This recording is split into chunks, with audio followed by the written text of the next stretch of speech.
What's going on, everybody? This is Travis from Candid at the Movies, and today I will be giving you a review of the brand new Bar Luhrmann film, Elvis.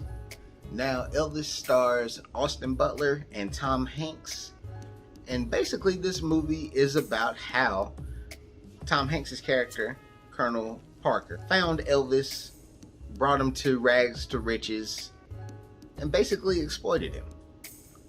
Now, what I will say about this movie is that the Baz Luhrmann style, if you don't know, he is the director that used to do films like Great Gatsby, Moulin Rouge, and other films in that big epic like stature.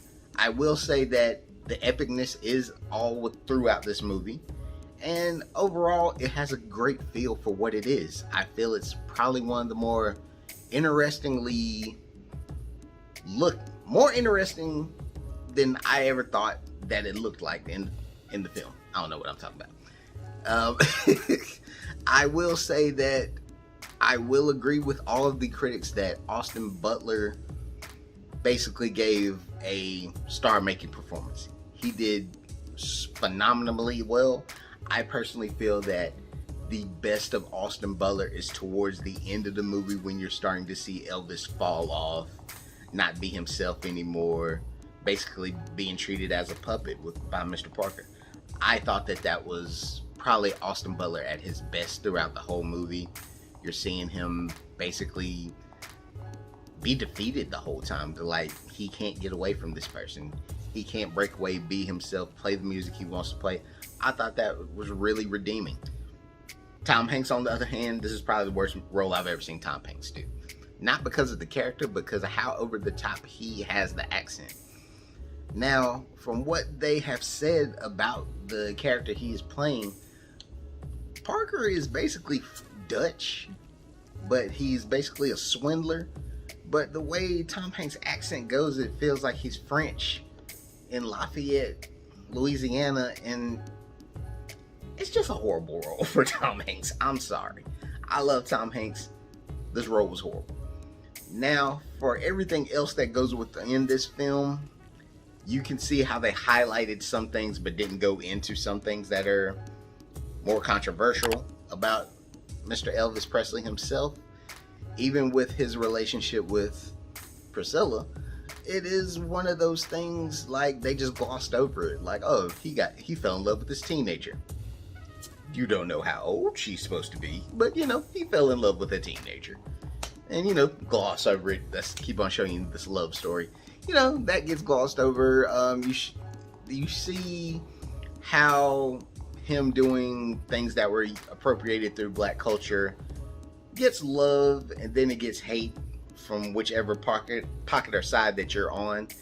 They speak on that, but it doesn't get really hammered in like you've seen in other documentaries or you've heard from other people that are fans or aren't fans of Elvis. I personally, not a big fan of Elvis, not because of him appropriating black music, just couldn't get into him. Like, I literally have one Elvis song that I like, and it's a great song, but it's not something I can really, it's not that I hate Elvis.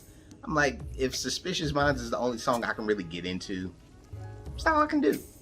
But I will say that this movie is definitely for the crowd that were raised around the Elvis time. The younger people are probably going to be a little about it because the controversies that go through Elvis's career in his early career are not going to seem big controversies to us.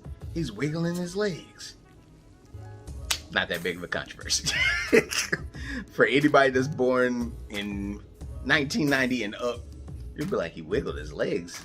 That's what's getting him in trouble. Yeah, different time, set on its own era. Now, I will say, even though all the praise I am giving this movie, I will say this movie is horribly paced. The first hour of this movie feels like you got 20 years rushed. And that sucks. You're getting a 20-year rush, and then you're getting Tom Hanks narrating on his deathbed. All mixed together. And then in the middle and the end of the movie, it feels like they figured out the pace they needed to be on, which worked. But more than anything, this film is entertaining, but I cannot say that this film is going to pull you, especially if you're not an Elvis fan, or you don't really know about this era of music and that time. But I know y'all are just wanting to know what the final score grade that I would give this film.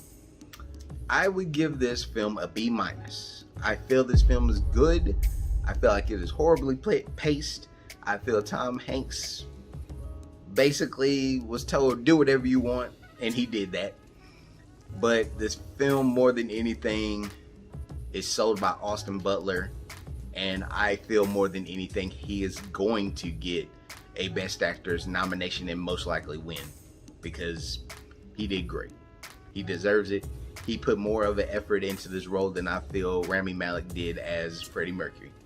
And I love Bohemian Rhapsody. Its editing is horrible, but it's a great movie. But by all means, comment below. Let me know if you're going to check out Elvis this weekend. Let me know if you're just going to wait, or if you're just not going to avoid it at all. Let me know what your favorite Elvis song is in the comment below. By all means, my name is Travis. As you see, I'm sweating. Hopefully my air conditioning gets fixed in my apartment.